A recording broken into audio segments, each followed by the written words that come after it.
اہل سنت کے ہاں بھئی آپ سمجھ لیں، کئیوں کو پتا ہے، اہل علم کو پتا ہے تو کہ عوام کو نہیں پتا ہوتا. اہل سنت کے ہاں لفظ امام جو ہوتا ہے وہ امام فی الولایت کے علاوہ ایک علم کے مرتبے کے لیے بھی امام کا لفظ استعمال کرتے. اس لیے امام ابو حنیفہ، امام مالک، امام شافعی، امام احمد بن حنبل، امام بخاری، امام مسلم، تو اہل سنت کے ہاں لفظ امام یہ ایک عمومی معنی رکھتا ہے، یہ امام ولایت کا معنی نہیں. مگر ایک سمجھ لیں، سنی صحیح العقیدہ اہل سنت صرف وہ ہے جو امام ابو حنیفہ اور امام بخاری سے لے کے آج مسجدوں کے اماموں تک بھی سارے امام مانے، مگر یہ کہے کہ ان ساروں کی امامتیں ایک حسین کی امامت کی درد پر قربان.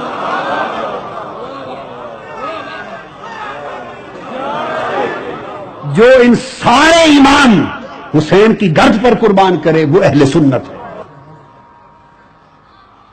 اللہ کے بندو، 1400 سال میں 10,000 لوگوں کو، ہستیوں کو، بزرگوں کو امام ماننے والوں، 10,000 بزرگوں کو امام ماننے والوں، سب 10,000 اکابر کو، لاکھ اکابر کو، بزرگوں کو امام کہتے ہو، صبح و شام کہتے ہو، اور جب اس ذات کی بات آتی ہے کہ امامت جن کے قدموں سے نکلی ہے وہاں نہیں کہتے.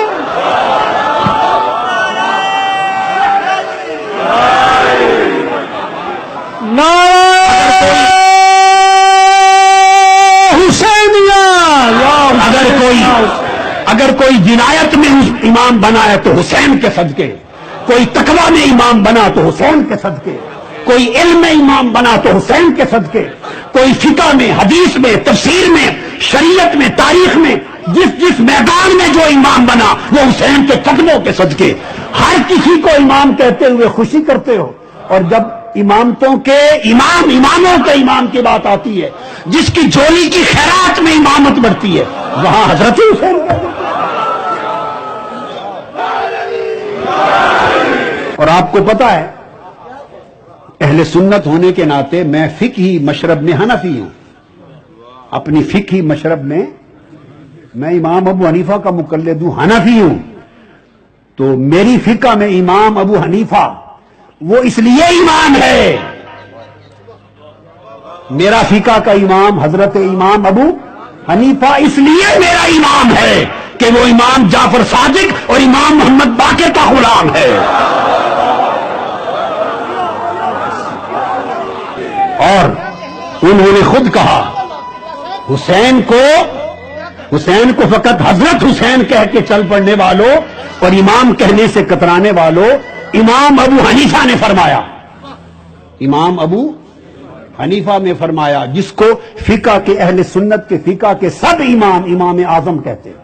انہوں نے کہا لولا السنتان لہلک النعمان، خدا کی عزت کی قسم اگر امام محمد باقر اور امام جعفر صادق کے قدموں میں جو میں 2 سال بیٹھا، اگر میری زندگی میں وہ 2 سال نہ ہوتے تو میں ہلاک ہو گیا ہوتا. ارے یہ گھرانہ تو یہ تو وہ امام ہیں، یہ وہ امام ہے جو ان کے قدموں میں 2 سال بیٹھ جائیں وہ امام اعظم بن جائے، جو ان کے قدموں میں بیٹھ جائیں امام ہو جائیں. تو مجھے تو خدا کی عزت کی قسم امامت سے اوپر چونکہ نبوت ہو نہیں سکتی، ختم نبوت ہے. حضور کے بعد کوئی کسی کو نبی کہے کافر ہوگا. نبوت ہو نہیں سکتی، اور امامت سے اوپر کوئی اور لفظ نظر آتا میں حسین کو امام نہ کہتا، وہ لفظ کہتا. امام سے اوپر کچھ ہوتا، وہ تو امام قدموں سے امام بنانے والے ہیں. یہ تو فاطمۃ الزہرا کا گھرانہ ہے، جو ان کے در پہ سائل ہو جائے امام ہو جائے. وہ تو امامت خیرات میں دے دیتے، ہائے ہائے ہائے، وہ تو خیرات میں دے دیتے.